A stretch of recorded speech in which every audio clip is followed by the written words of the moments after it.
Last video में मैंने बताया था कि प्लेटलेट काउंट को इम्प्रूव करने के लिए डेंगू फीवर में हमें कौन कौन से ऐसे न्यूट्रिएंट्स हैं जो अपनी डाइट में इंक्लूड करने चाहिए और उसमें कौन कौन से सोर्सेज आते हैं।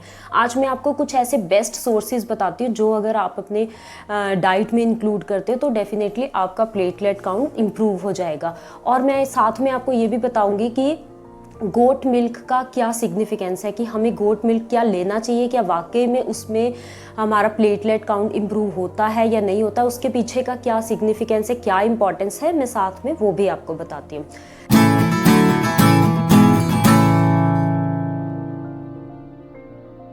नमस्ते एवरीवन, मैं हूँ डाइटिशियन अल्पना और आज मैं आपको इन्हीं के बारे में बताऊंगी कि हमें अपना प्लेटलेट काउंट कैसे इम्प्रूव करना है। साथ में गोट मिल्क, क्या गोट मिल्क में वाकई कुछ ऐसा है जो कि प्लेटलेट काउंट को इम्प्रूव करता है।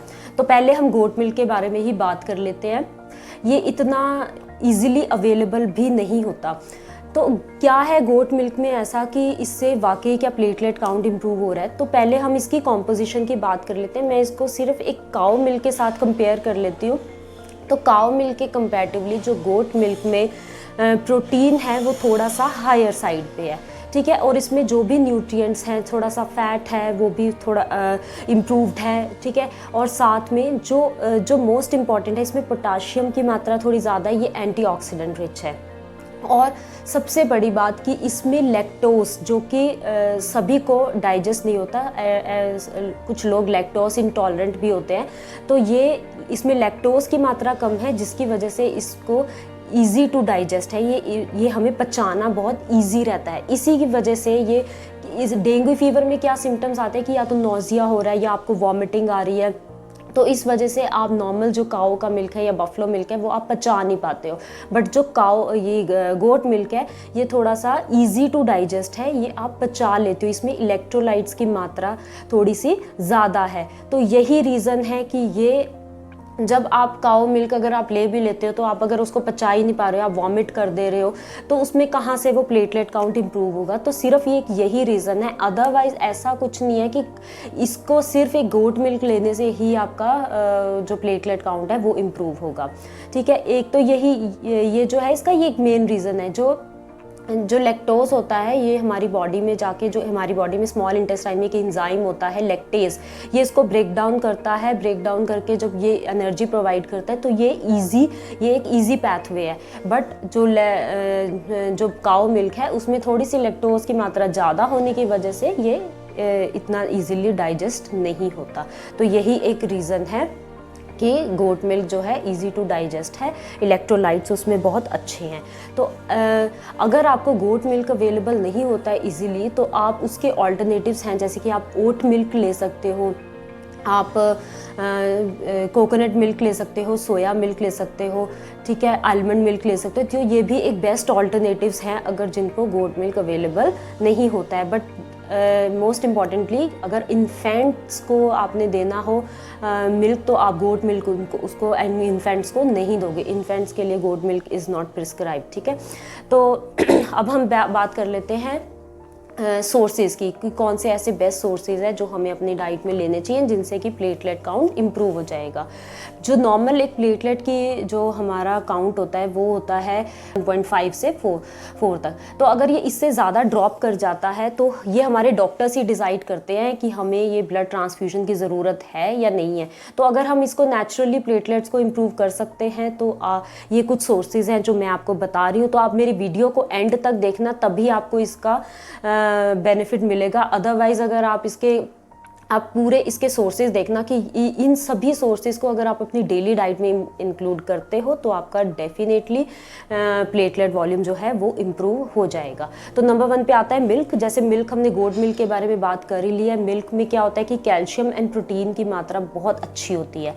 अब जो प्लेटलेट है वो बनता है बोन मैरो में जाके। अब बोन मैरो को बनाने के लिए हमें चाहिए होता है कैल्शियम एंड प्रोटीन, जो कि हमें मिल्क से मिलता है।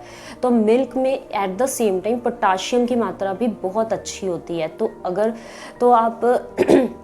अगर नोज़िया या ऐसे कोई सिम्टम्स नहीं है तो आप कोई भी मिल्क ले सकते हो, अदरवाइज़ आप गोट मिल्क प्रेफर कर सकते हैं।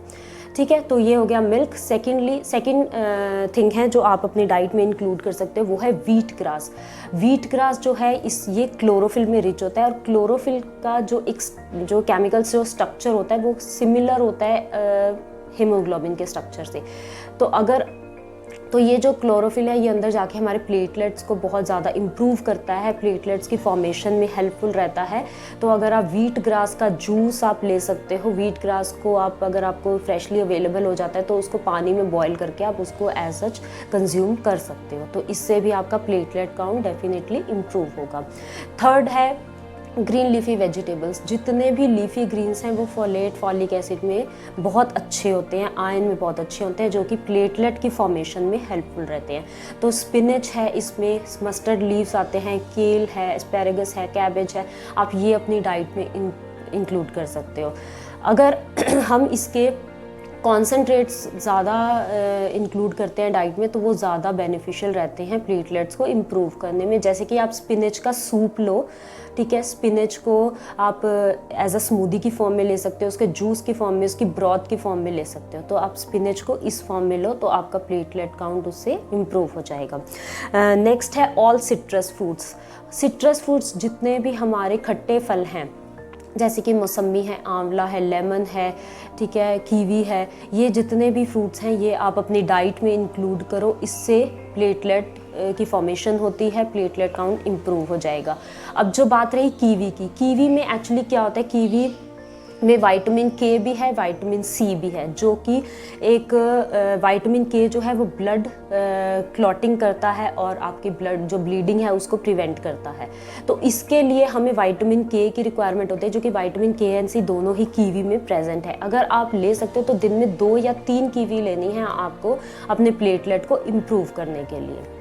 नेक्स्ट आता है आप इसके लिए अगर आप कीवी नहीं ले सकते तो आप पोमेग्रेनेट जूस ले सकते हो, या फिर आप बाकी जो भी सिट्रस फ्रूट्स हैं आप वो ले सकते हो, इससे आपकी एब्जॉर्प्शन भी अच्छी हो जाएगी। नेक्स्ट आता है फेनुग्रिक सीड वाटर, जो कि हम डायबिटिक्स को भी देते हैं, मेथी दाना पानी।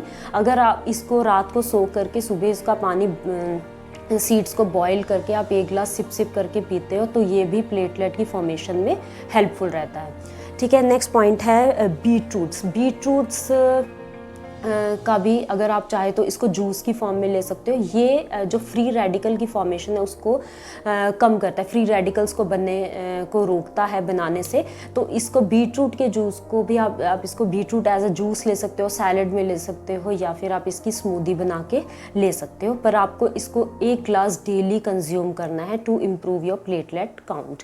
नेक्स्ट आता है रेजिन्स, जैसे कि आयरन हेमोग्लोबिन को इम्प्रूव करने में हेल्पफुल होता है, वैसे ये प्लेटलेट को भी इम्प्रूव करता है। तो आप रेजिन्स 6-7 रेजिन्स आप चाहे इसको आप सोक करके लो या एज सच आप मिल्क में डाल के इसको ले सकते हो, इससे भी प्लेटलेट्स की फॉर्मेशन होगी। नेक्स्ट आता है पम्पकिन सीड्स भी ऐसे ही हेल्पफुल रहते हैं कि अगर आप इसको 2 चम्मच हल्का सा रोस्ट करके आप अपनी डाइट में लेते हो, चाहे आप इसको सैलेड के ऊपर डाल के ले लो या आप जो सूप ले रहे हो उसमें डाल के ले लो, तो ये भी आपकी प्लेटलेट की फॉर्मेशन में हेल्पफुल रहेगा।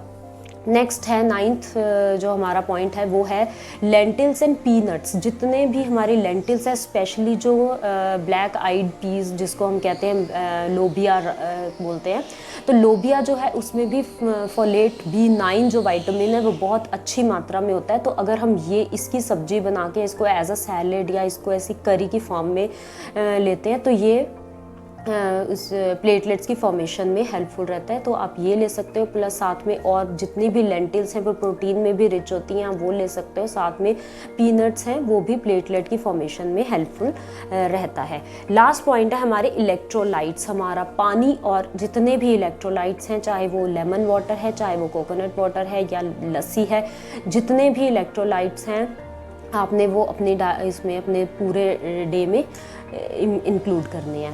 अगर आप कोकोनट वाटर ले सकते हो तो कोकोनट वाटर लो, बिकॉज ये पोटाशियम में रिच होता है, ये हमारे बॉडी के इलेक्ट्रोलाइट्स को बैलेंस करता है, आप वो लो, ठीक है। क्योंकि इसमें एक देखा जाता है कि जो डेंगू के पेशेंट्स होते हैं इसमें सोडियम की रिटेंशन बहुत ज़्यादा हो जाती है, इससे आइज़ के नीचे उनके पफिनेस भी बहुत ज़्यादा होती है, वो वो होती है सोडियम रिटेंशन की वजह से। तो आप इसके लिए इलेक्ट्रोलाइट्स जो हैं वो बहुत हेल्पफुल रहते हैं। इलेक्ट्रोलाइट जो कि हमारा पोटाशियम है, तो पोटाशियम में कोकोनट वाटर से भी मिल जाएगा, में लेमन वाटर से भी मिल जाएगा, तो आप वो अपनी डाइट में अपने पूरे दिन में उसमें इंक्लूड करो। अगर वो नहीं ले सकते तो लेमन वाटर ले सकते हो, आप लस्सी ले सकते हैं, ये लो। और साथ में आप ORS अपने वैसे भी अपने सारे इलेक्ट्रोलाइट्स को बॉडी में मेंटेन करने के लिए आप ORS लो। ORS आप मेक श्योर कि लो ऑस्मोलैरिटी का ही लेना है, जिसमें कि आपका शुगर का कंटेंट कम हो, बिकॉज शुगर जो है एट टाइम सभी को इजीली डाइजेस्ट नहीं होती है अगर इसमें ORS में शुगर का कंटेंट ज़्यादा है। बिकॉज एक तो ऑलरेडी डेंगू के पेशेंट्स को वॉमिटिंग का इशू रहता है, तो अगर वॉमिटिंग करे तो वो ORS भी डाइजेस्ट नहीं होगा, ऊपर से उसको डायरिया ज़्यादा हो जाएगा। तो अब उसको बैलेंस करने के लिए उसको लो ऑस्मोलैरिटी का ही ORS प्रेफर करना है, जिसमें शुगर कंटेंट कम हो, जो सोडियम क्लोराइड है, आपका पोटाशियम है, ये सारे बैलेंस्ड हो। तो ये थे 10 सोर्सेज ऑफ जिससे कि हमारा प्लेटलेट काउंट इम्प्रूव हो जाएगा डेंगू में। बाकी जब जो ब्लड ट्रांसफ्यूजन है वो कब ज़रूरत पड़ती है, वो जब आपके प्लेटलेट बहुत ज़्यादा डाउन हो जाते हैं, वो सिर्फ और सिर्फ हमारे डॉक्टर ही डिसाइड करते हैं कि हमें कितना ब्लड ट्रांसफ्यूजन की कब ज़रूरत है, ठीक है। तो इसके लिए हमेशा जब भी आपको कोई भी सिम्टम्स अपने नज़र आए डेंगू के, जैसे कि हेडेक है या आपको nausea, vomiting, high fever, high grade fever हो रहा है, तो आप पहले अपने डॉक्टर्स को कंसल्ट करें, अपने लैब टेस्ट करवाएं और आपको डॉक्टर प्रिस्क्राइब करेंगे कि आपको नेक्स्ट क्या करना है। और डाइट में जो मैंने आपको पॉइंट्स बताए हैं आप वो अपने इंक्लूड करो। Self medication is always harmful.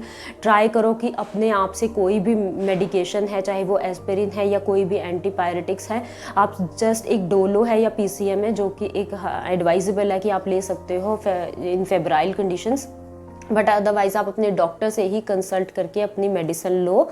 और ये जो मैंने डाइट में पॉइंट्स बताए हैं ये आप अपनी डाइट में इंक्लूड करो, तो डेफिनेटली आपका प्लेटलेट इम्प्रूव होगा। Thank you so much.